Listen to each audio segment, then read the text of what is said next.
Bienvenidos a Cómo Soy. Conversaciones privadas y en profundidad con los mejores profesionales del mundo de la salud integrativa. Hoy vamos a hablar de sistema inmune y me gustaría que, así como lo cuentas todo tan fácil, que también sitúes a la gente de qué debemos saber del sistema inmune. 4 cositas para empezar a introducir el tema. Al final, yo creo que todos sabemos que estamos expuestos a bacterias, a virus, a patógenos y muchas veces 2, 3, 4, 5 personas están expuestos a completamente lo mismo y no todos se enferman de la misma forma. Ahí está donde interviene el sistema inmune, o sea que este se encarga pues, de defendernos, de atacar esos virus, esas bacterias, esos hongos, esos microorganismos y los destruye sin afectar, por supuesto, a las células sanas. El motivo por el cual nos puede afectar más a unos que a otras suele ser normalmente por nuestras barreras naturales. Y ahí es donde el sistema inmune, sobre todo, va a poder detectar esos procesos y encargarse de que esto no nos afecte. Eso es como un ejército y la muralla que rodea ese pueblo que evita que los soldados enemigos entren a atacarse. ¿Cuál crees que es la barrera principal que tenemos? El estrés.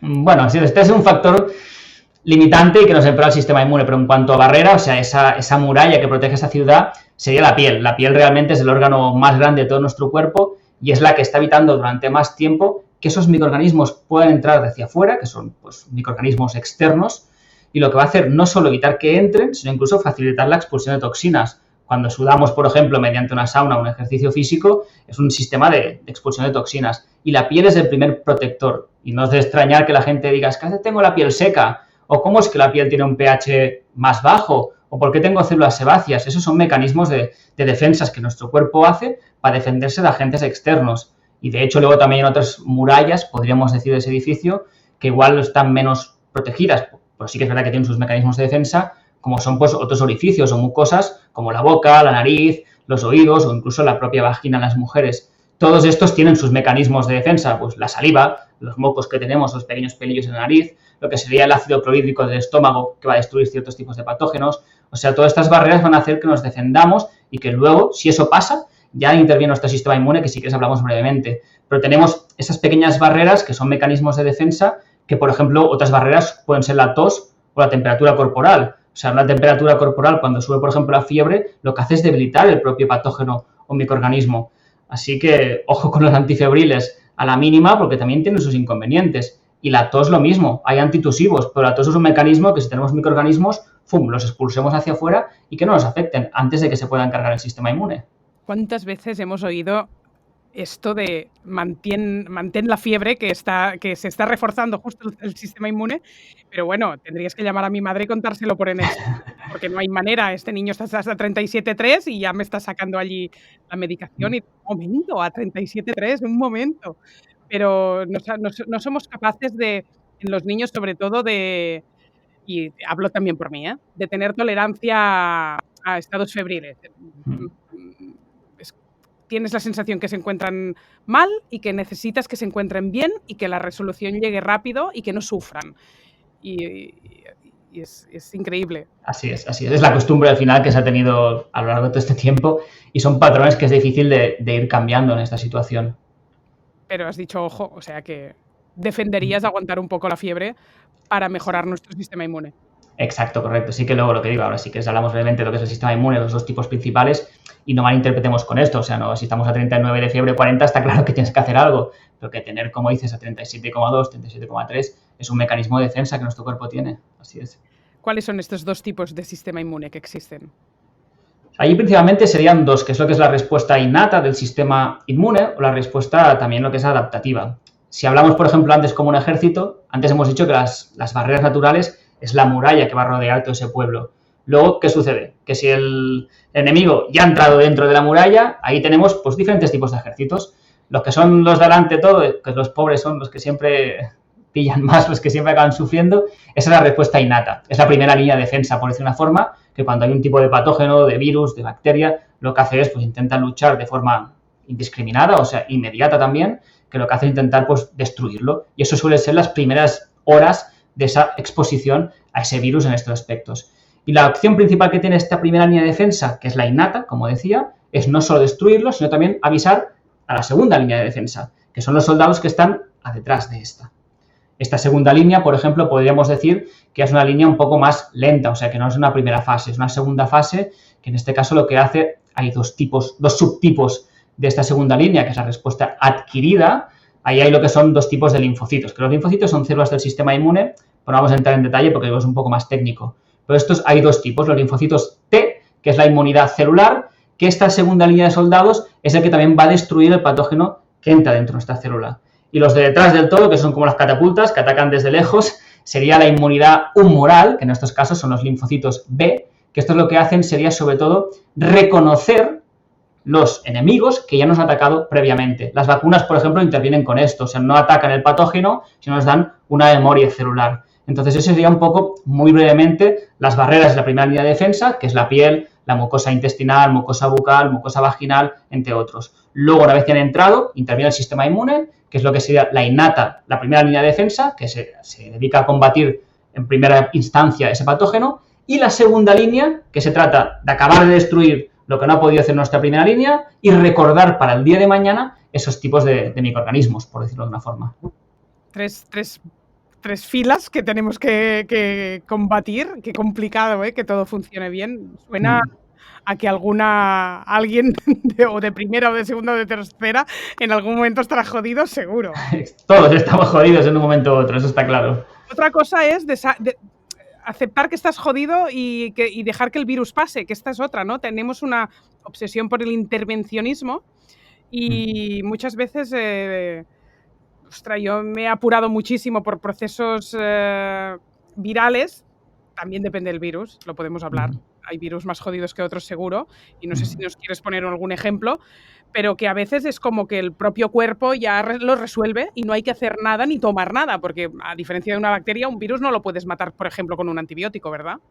Exacto, correcto. Y de hecho esto es una cosa que ha hecho que haya un problema con la resistencia a los antibióticos, que hace muchos años se estaban dando los antibióticos en cualquier tipo de resfriado, cuando el resfriado lo que era es un virus, es el virus de la influenza, en estos aspectos en mayor parte, por decir una forma, o el virus de la gripe en esta situación, y se dan antibióticos cuando prácticamente no interviene. O sea, un antibiótico será útil si hay una infección bacteriana por un tipo de bacteria específica. A nivel viral no hay estos mecanismos. Sí que hay herramientas, tanto naturales como químicas, que pueden facilitar esa eliminación, pero al final, como bien dices, es que esos soldados pueden hacer su trabajo para que poco a poco vayan eliminando y haciendo ese recuerdo para el día de mañana, cuando estemos expuestos nuevamente, de destrucción.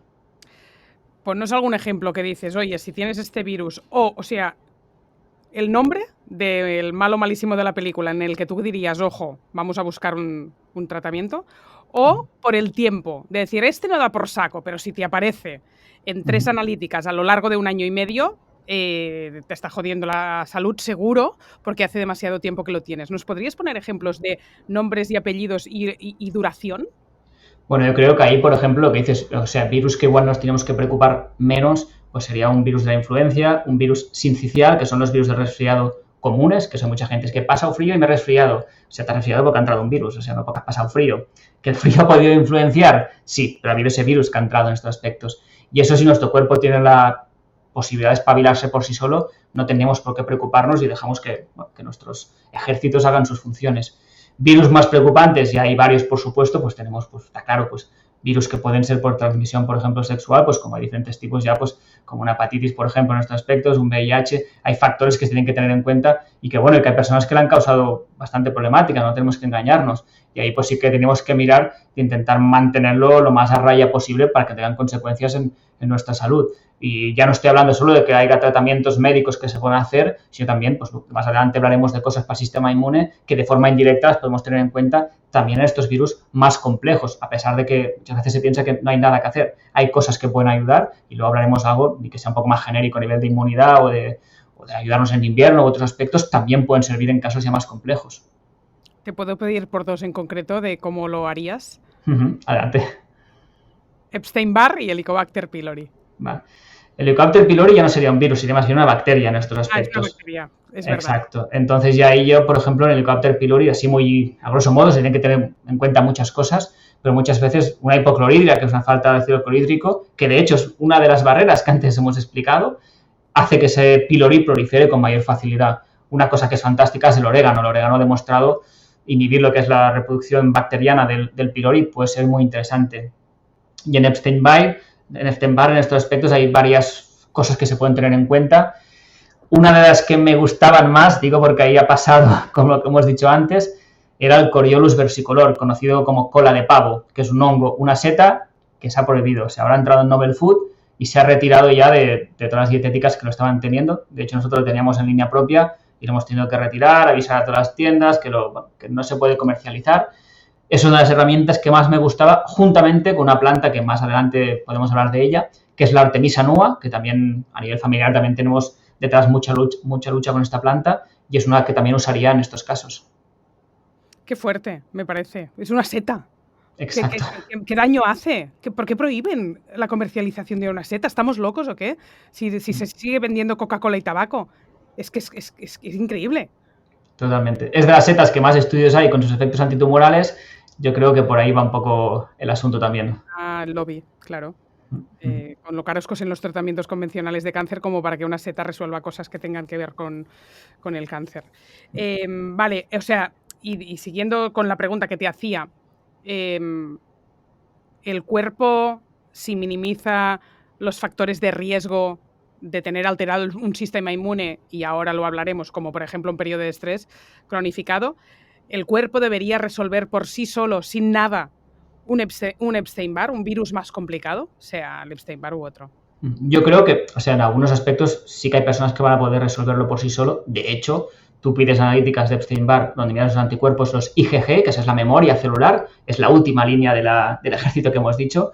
Hay mucha gente que los tiene elevados y ha creado ese mecanismo de defensa, que eso, por ejemplo, en analíticas es lo típico que sucedió también con el COVID. Lo que es el IgG es esa memoria celular y el IgM es ese momento que lo estás pasando. Si hablamos del ejército, el IgM es el de delante, el IgG es el de atrás. Y tener un positivo o un IgG no significa que tengas que estar obsesionándote, ni mucho menos. Simplemente pues mantener salud, mantener unos hábitos saludables, que tu sistema esté bien, y esa memoria celular va a hacer que el día de mañana, no se sobreexprese de nuevo, o que en algunos casos que vuelvas a estar expuesto a ciertos tipos de virus, pueda defenderse con mayor facilidad.